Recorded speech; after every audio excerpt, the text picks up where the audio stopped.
Hi, I'm Benjamin Benet, and I'm going to be talking a little bit about play submissions today. Specifically, I'm going to discuss some of the supporting materials that you might get asked for as part of submitting an application, including a play synopsis, artistic statement, and resume. So I'm going to give just a brief description of what the panelists are looking for if they ask for these materials, and also just a few tips about how to approach um, uh, putting together each of these components of your application. I think another thing that I just want to say really quickly is that the play is often going to be weighed the most heavily of all of the portions of your application. So always know that the supporting materials are there to help give a fuller picture of the artist responsible for the writing of the play, and that that's what panelists are going to be interested in when looking at the supporting materials.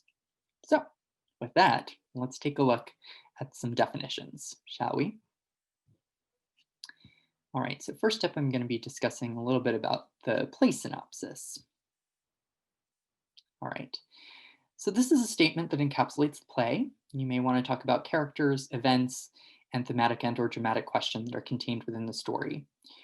The purpose of play synopsis, at least for myself as an evaluator, sort of on the other side of the table here, um, is that sometimes the stack of plays that a panelist may be reviewing can be between 10 and 15 sometimes. And sometimes it can be hard to keep that many plays in one's head straight. And looking at play titles and sometimes the playwright's names, if depending on what the submission opportunity is, isn't going to be ample for refreshing a person's memory on what the play contained. So I think that the statement needs to be as vivid and as descriptive as possible. If it's too broad and could be describing, multiple plays that the panelist is reviewing, then it's probably not doing its job as a successful play synopsis. Next up, we've got artistic statement.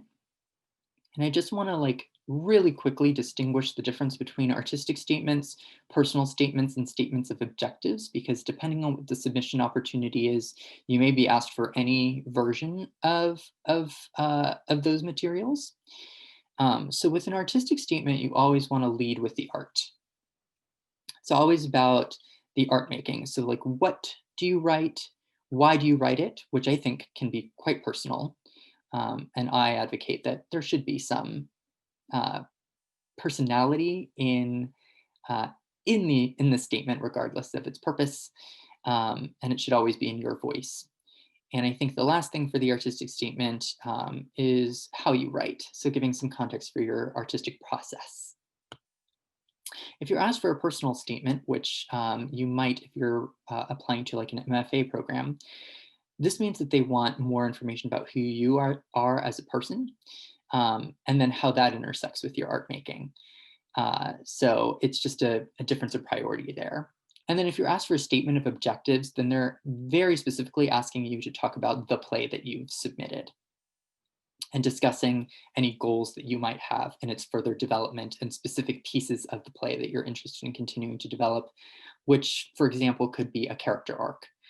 Um, Going back to artistic statement really quickly, once you've described the what you write, why you write it, and how you write, I think another really important part of the statement to be included is about this specific opportunity and the resources that you're going to be given if you are granted that fellowship or residency or whatever the opportunity is, and how that's going to contribute to your artistic growth, how that might change your life in certain aspects. Speak very specifically to the opportunity. And I would say talk about that at length. Sometimes that portion of the statement I tend to find when I've read them gets kind of skimped, that it's maybe only a sentence or two when it really should be a paragraph, perhaps even a little bit more. And finally, you may be asked for a resume. So I like to think of this as a timeline of events in a person's career. So you definitely want to talk about what work you've done, who you've done it with, and where and when you did it. Some of this work may be education. It could be professional work. Um, and especially if it intersects with your art making in some way. For example, if you've done other work in the theater field, that certainly feels relevant to be put on a resume for a playwright application.